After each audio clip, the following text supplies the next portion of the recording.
Alright, welcome back to a brand new video of the Targeted Individual Program, Targeted Experience. Leaving a little early, as you guys see. I mean, the HDR makes it look brighter than it is, but it's what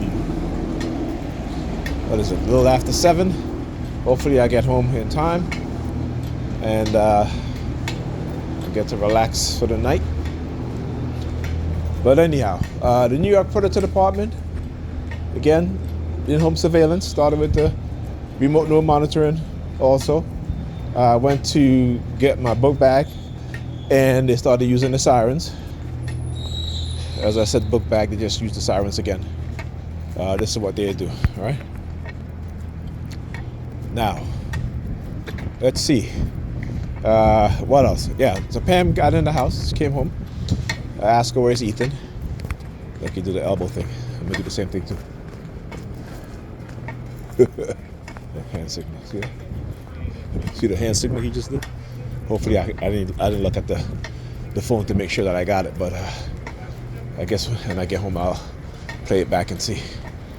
But yeah, this is what it is that they do. Anyhow, like I said, so Pam got home and I asked her about, where's Ethan? I said, did you hear from Ethan? She was like, yes. He texted. I said, doesn't he have after school? She's like, yeah, but he decided to go by his classmate. Well, her friend's son goes to the same school as Ethan. So he was like, well, he's over at her house. I said, okay, but he didn't text me, he didn't call me, let me know anything. And she was like, well, he texted me. I said, okay, but still, all right? I said, okay, what time is he coming home? She doesn't know. And I'm just like, I said to her, you know, listen, the New York Predator Department, they show up a lot today, 3703, car number, 3703. So I said to her, I said, listen, you know, you have to be more of a concerned parent when your child is out the house or when your children are out the house. If they're going over to their friend's house, right, you need to ask them what time they're coming home, right? If they give you a reasonable time, fine. But if they don't, then you need to set a time so that way they can be home at that time. Like I said, I just don't understand these so-called mothers, right? They have no concern over their children. They can let their children at teenage years hang out till, you know, all night. You know, 12. You know what I'm saying? And Ethan is only 15 years old, right? But she has no concern over what time he's going to be home. Even if I understand it's your friends and it's her son, and they go to the same school. But the fact is that you're not picking him up, right? He's taking public transportation back home, right? So we need to be New York Predator Department again. See how they're showing up a lot, right? So why are they showing up a lot? Because Pam is going out tomorrow. So they start to, you know, when I talk about whenever she goes out, even though she's going to a funeral, but you know, she's going with someone's picking her up. And so, you know, you'll start to see a heavy police presence. And again, this is a pattern and a false narrative in what they're trying to do, right? Now again, using again psychological manipulation, covert operations, drugging, right? Emotional manipulation, because you know, when I was younger, I had no problem walking away from a woman who's troublesome, who's just don't listen, right? And because again, we as men, you know, we tend to be more in control of our emotions, right? What they try to do, again, manipulating black women and manipulating us, but manipulating our women in particular, to where they aid these racist, you know, racist cops, these racist white supremacists, and the Sambos and Sambinas, right, into engaging in behavior that's destructive to the men in their group, including their sons, right? So when I talk about these things, I want you to understand exactly why. Because again, it's money. Right? Behind all of this is money, right? To gain the trust and loyalty of black women in particular, to manipulate them into becoming the biggest spenders, buyers of luxury items, luxury goods, as well as the whole beauty industry, the fake hair, the false hair, the false nails, the false eyelashes, those things. Black women spend more money than any other group of women, right? Because again, other groups of women don't need to put weave in their hair, right?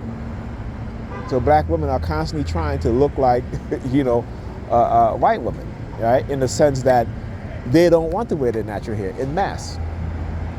Now, I understand. I know there are white women that wear wigs, or they may wear a wig. Yes, I understand that, right? But they do it out of necessity, right?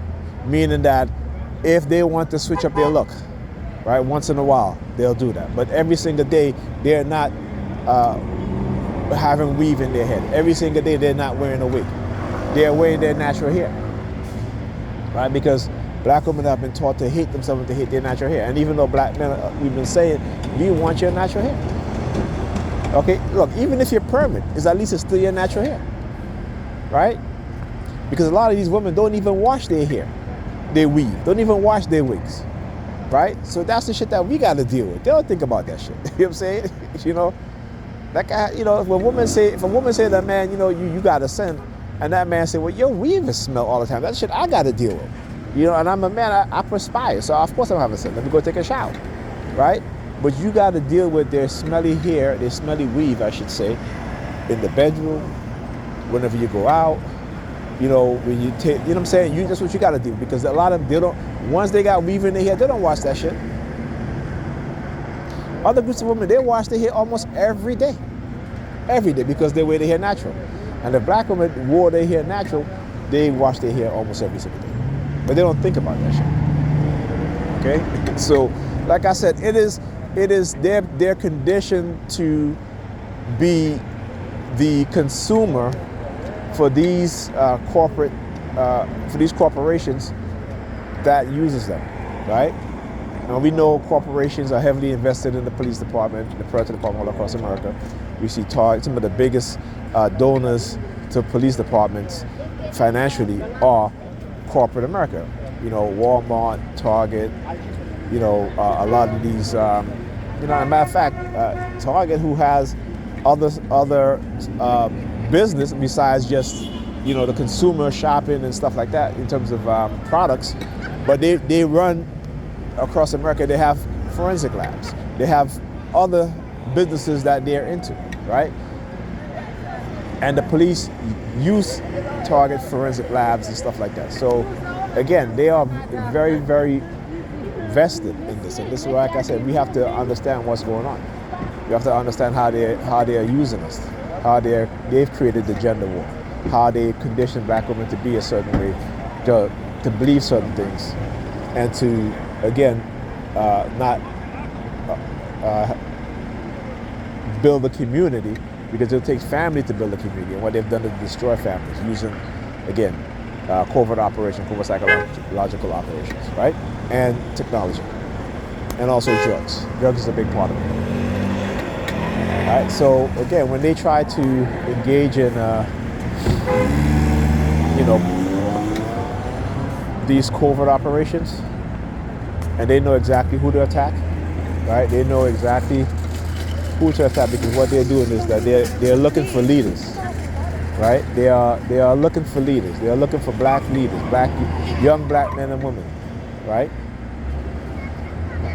People who young black men and black women who they see as a threat, right? That when they see that you love black people and you want to create a business, you know what I'm saying? Not the business that they allow us to have. Right? Like the regular mom and pop shop that you see around here and stuff like that, the restaurants, the hair salon, and that's fine, because we need that, right? But I'm talking about certain types of businesses that they don't want us to have. Anyhow, talk to you guys in the video.